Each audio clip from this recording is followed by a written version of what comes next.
Assalamualaikum warahmatullahi wabarakatuh.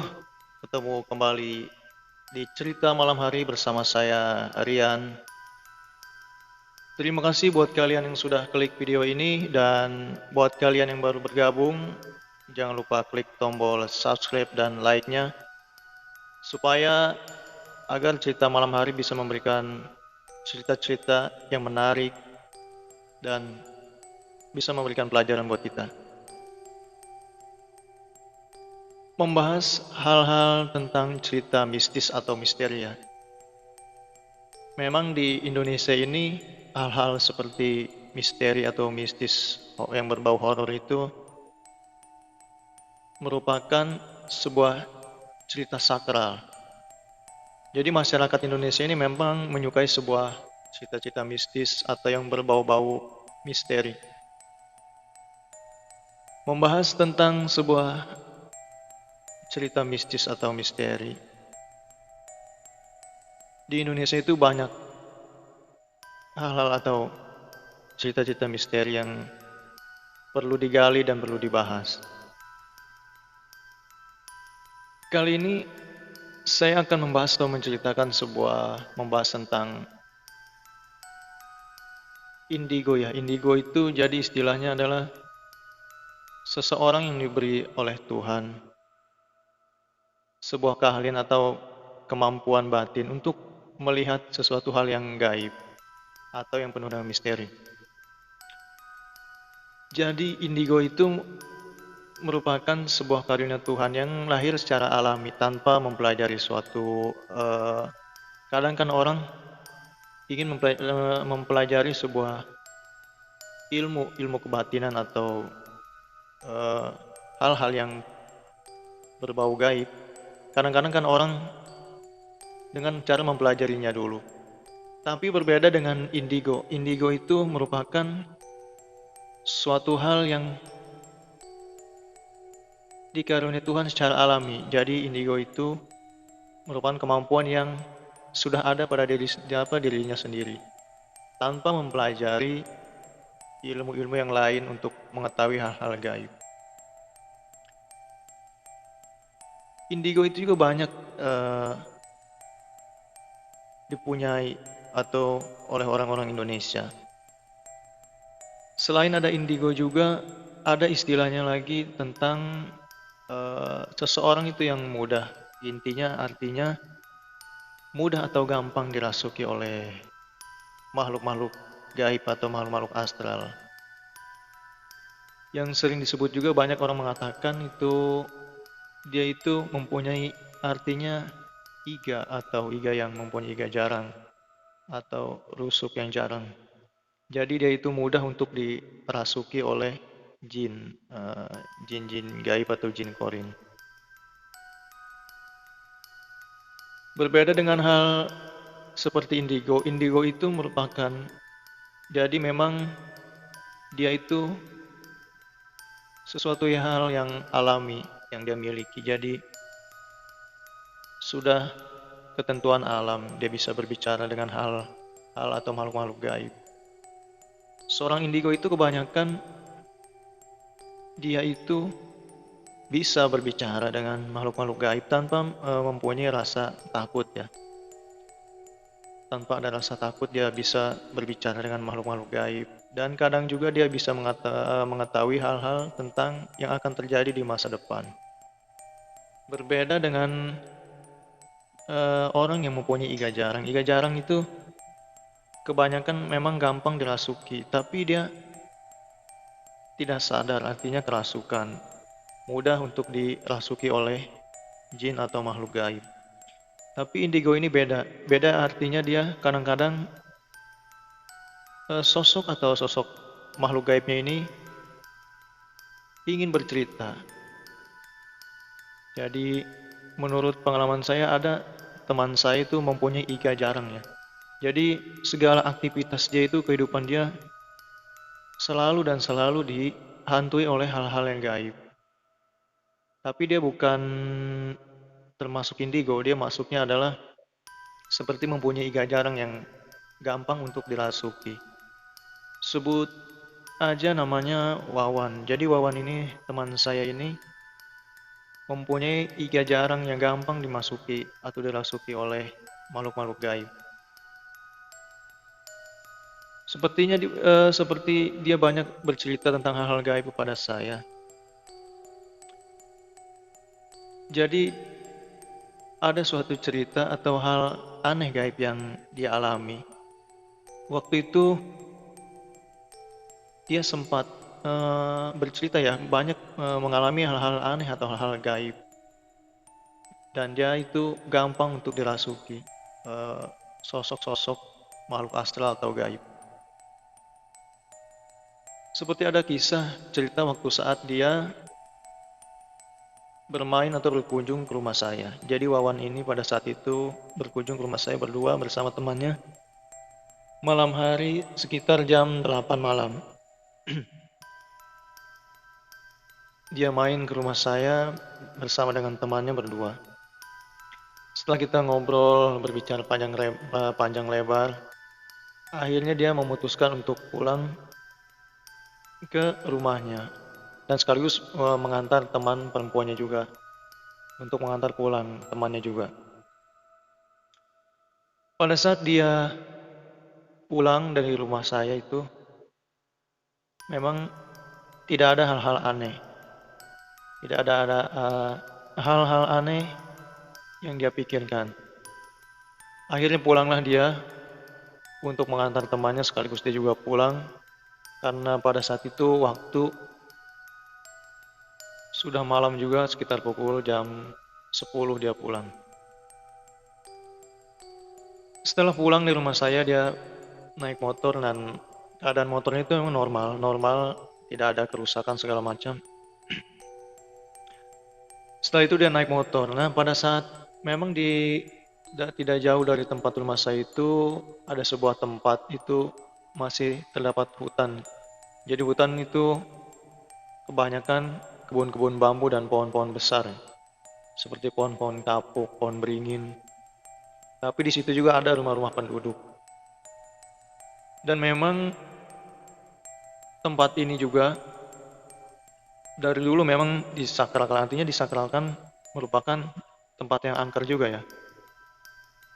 Karena dulunya sebelum tahun-tahun 2000-an, tempat ini sekitar pukul 3 sore itu sudah jarang orang-orang lewat ke tempat itu. Jadi jangankan malam, sore pun orang-orang sudah tidak ada yang berani ke tempat atau melewati tempat itu. Tapi untuk sekarang sudah ramai, malam juga kadang-kadang orang lewat. Kembali ke cerita, setelah pulang dari rumah saya, teman saya itu yang bernama Wawan melewati tempat sakral atau tempat angker tersebut. Dan memang di tempat itu terdapat sebagian areal persawahan dan juga ada kebun-kebun. Dan setelah dia melewati areal persawahan, di situ terdapat memang ada sebuah pohon asam. Pohon asam yang memang kalau kita tahu pohon asam itu cukup besar ya. Besar sekali kalau sudah tumbuh dan sudah lama. Setelah hampir sampai di pohon asam tersebut, tiba-tiba motor dia itu mogok, tidak bisa jalan. Dan anehnya sudah dihidupkan, sudah dicek bahan bakar seperti bensin, semuanya full, tidak ada yang kosong. Dan pada saat mendekati kebun tersebut, tiba-tiba motornya mogok. Dan anehnya, dia itu ditertawakan. Artinya ditertawakan oleh sosok gaib seperti kuntilanak. Jadi kuntilanak itu menertawakan dia karena motor dia mogok. Mungkin pernah ada orang bilang bahwa orang yang iganya jarang itu gampang untuk dirasuki atau dimasuki oleh sosok gaib. Ya mungkin sosok kuntilanak ini tahu bahwa teman saya Wawan ini mempunyai sebuah iga jarang yang mungkin ingin bermain-main dengan dia. Dan akhirnya Wawan di situ motornya mogok bersama teman perempuannya, dia mendorong sambil ditertawakan oleh kuntilanak yang ada di pohon asam tersebut. Setelah kira-kira 700 meter mereka sudah melalui kebun tersebut yang terdapat pohon asam. Akhirnya setelah dihidupkan kembali motornya itu hidup. Akhirnya hiduplah motor, akhirnya Wawan mengantarkan temannya pulang. Dan setelah sampai di rumah Wawan, ternyata suara kuntilanak itu terus mengikuti dia sampai ke rumah. Mungkin ada sesuatu hal yang ingin disampaikan oleh kuntilanak tersebut ya. Ada lagi cerita tentang Wawan. Jadi Wawan ini memang dia sering mengalami hal-hal aneh. Artinya dia bukan termasuk orang atau yang disebut indigo. Jadi memang dia ini gampang sekali dirasuki oleh makhluk gaib. Jadi ceritanya ini waktu ketika Wawan mempunyai saudara. Jadi dia itu mempunyai sepupu. Nah, sepupunya itu kebetulan dalam keadaan sakit. Pada saat itu sepupu perempuannya ini mempunyai sakit paru-paru.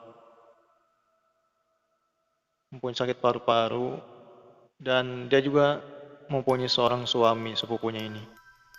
Karena dalam hal kondisi sakit, suaminya ini tidak terlalu peduli terhadap dia. Bahkan dalam keadaan sakit pun, sepupunya ini sering meminta bantuan kepada Wawan untuk mengantarkan ke puskesmas atau ke klinik dan rumah sakit untuk mengobati penyakit paru-parunya tersebut. Suatu malam, sepupunya ini merasakan badannya agak menggigil, tidak enak badan, karena mungkin pengaruh dari penyakit paru-parunya. Akhirnya sepupunya ini meminta tolong kepada Wawan, teman saya, untuk mengerik atau mengeruk badannya. Mungkin dirasa badannya kurang enak, akhirnya sepupunya itu meminta tolong pada Wawan untuk mengerik badannya. Karena Wawan tidak tega, karena dia juga tahu bahwa suaminya tidak begitu peduli kepada dia. Akhirnya Wawan pun bersedia untuk menuruti perintah sepupunya itu. Dan memang pada saat itu kejadiannya malam. Akhirnya dikeroklah sepupunya itu. Dan pada saat itu memang kebetulan karena keadaan masih sore juga, tidak terlalu malam, sekitar pukul setengah 10 malam. Keadaan pintu di depan rumah sepupunya itu terbuka lebar, hanya tidak tertutup. Dan pada saat itu anehnya, tanpa dia sadari, saat itu muncullah sosok, artinya orang tua dari sepupunya tersebut. Kalau dalam bahasa ini disebut adalah uanya. Wawan itu yang memang sudah meninggal, dia sudah lama meninggal, sekitar 3 tahunan yang lalu. Sudah sekitar 3 tahun meninggal. Nah, pada saat dia sedang mengeruk sepupunya itu, tiba-tiba turunlah dari atas sosok uanya tersebut, yang kebetulan uanya perempuan, turun pas di depan pintu yang terbuka tersebut. Dan pada saat itu Wawan itu sangat kaget, karena yang melihat hanya dia, sedangkan sepupunya tidak melihat. Karena mungkin dalam keadaan sakit, dia tidak terlalu fokus. Dan pada saat itu Wawan merasa badannya cukup menggigil dan berat. Dan ternyata uanya ini ingin bercerita. Sebenarnya uanya ini ingin bercerita kepada dia melalui raga dia bahwa sebenarnya uanya pun tidak tega melihat anaknya yang sudah tidak terurus dalam keadaan sakit dan suaminya tidak peduli. Dan dia merasa uanya ini ingin masuk ke dalam dirinya, ingin bercerita, intinya ingin bercerita bahwa dia itu sebenarnya sedih melihat keadaan anaknya. Tapi pada saat itu Wawan berusaha untuk menahan supaya raga atau tubuh dia tidak bisa dimasuki oleh sosok jin uanya tersebut. Dia bercerita kepada saya bahwa pada saat itu sosok uanya itu seperti sedih melihat keadaan anaknya. Dan ada lagi cerita, Wawan ini pernah suatu ketika ingin berangkat atau pergi kerja. Kebetulan Wawan ini bekerja sebagai security di sebuah kantor di daerah BSD Tangerang. Kebetulan pada saat itu dia bekerja bagian shift malam. Pada saat bekerja shift malam memang keadaan itu pada saat itu hujan kecil, hujan gerimis. Memang tidak jauh dari tempat itu terdapat sebuah pintu air untuk mengalirkan air-air itu ke sawah-sawah penduduk. Dan ada kejadian hal aneh. Memang dia sering mengalami hal-hal kejadian aneh atau mistis. Jadi pada saat dia melewati pintu air tersebut, dia melihat sesosok anak kecil yang menahan dia agar tidak melintas melewati pintu air tersebut. Anak kecil tersebut menahan dia supaya tidak melintas. Kira-kira hampir 10 menit anak kecil tersebut menahan dia agar tidak lewat. Dan ternyata memang anak kecil tersebut adalah bukan sosok manusia, jadi merupakan makhluk gaib juga. Ternyata menurut penduduk sekitar bahwa kebetulan pada saat itu dia berangkat pada malam Kamis. Memang menurut penduduk sekitar setiap malam Kamis di situ terdapat artinya memang di pintu air tersebut ada sebuah kerajaan gaib. Nah, kebetulan pada saat Wawan melintas itu ada sebuah pesta. Artinya sebuah pesta kerajaan yang sedang berlangsung. Dan pada saat Wawan ingin melewati pintu air tersebut, memang pada saat itu artinya banyak makhluk-makhluk gaib itu melintas pada saat acara pesta tersebut. Nah, anak kecil tersebut melarang, artinya menahan agar Wawan tidak lewat. Agar makhluk gaib yang ada di pintu air bisa lewat terlebih dahulu. Memang pada saat kejadian Wawan sadar tidak sadar. Dia hanya memperhatikan anak kecil. Dia juga dalam hati aneh, kenapa anak kecil malam-malam bisa ada di situ. Setelah hampir lama sekian hampir 10 menit, akhirnya Wawan pun lewat dan melintas.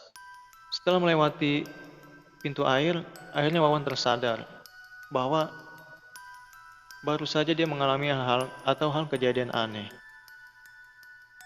Tanpa berpikir panjang, akhirnya dia pun langsung bergegas untuk berangkat ke tempat kerja. Seperti halnya indigo itu merupakan kemampuan batinnya untuk mengetahui hal-hal yang gaib. Kadang dia bisa meramal seseorang. Benar atau tidaknya tergantung kepercayaan masing-masing. Karena indigo juga merupakan kemampuan supranatural yang diberikan oleh Tuhan secara alami.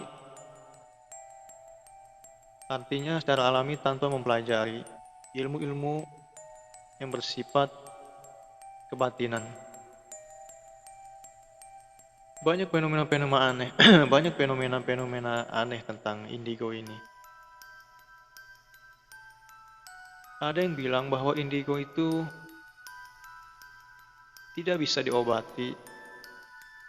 Artinya segala kemampuan supranatural dia tentang keadaan hal-hal gaib tidak bisa diobati, artinya mungkin bisa hilang atau lenyap sendiri kemampuan dia. Berbeda dengan hal seperti iga, orang yang mempunyai iga jarang atau yang gampang dirasuki, itu mungkin bisa diobati agar artinya menutup ruang supaya makhluk-makhluk gaib itu tidak bisa merasuki tubuhnya. Semua bisa kembali tergantung kepada kita sendiri, percaya atau tidak bahwa hal-hal gaib itu memang ada di sekitar kita. Tergantung kita meyakini dan menyikapinya seperti apa tentang hal-hal kejadian gaib. Mudah-mudahan cerita atau sekilas tentang hal gaib yang saya bahas ini bisa memberikan pelajaran buat kita semua. Buat kalian yang sudah tonton video ini, terima kasih dan mudah-mudahan bisa memberikan pelajaran dan bisa bermanfaat juga buat kita. Sekian video kali ini, mudah-mudahan cerita malam hari bisa memberikan cerita-cerita yang menarik dan penuh pelajaran lainnya. Terima kasih buat kalian yang sudah menonton video ini. Wassalamualaikum warahmatullahi wabarakatuh.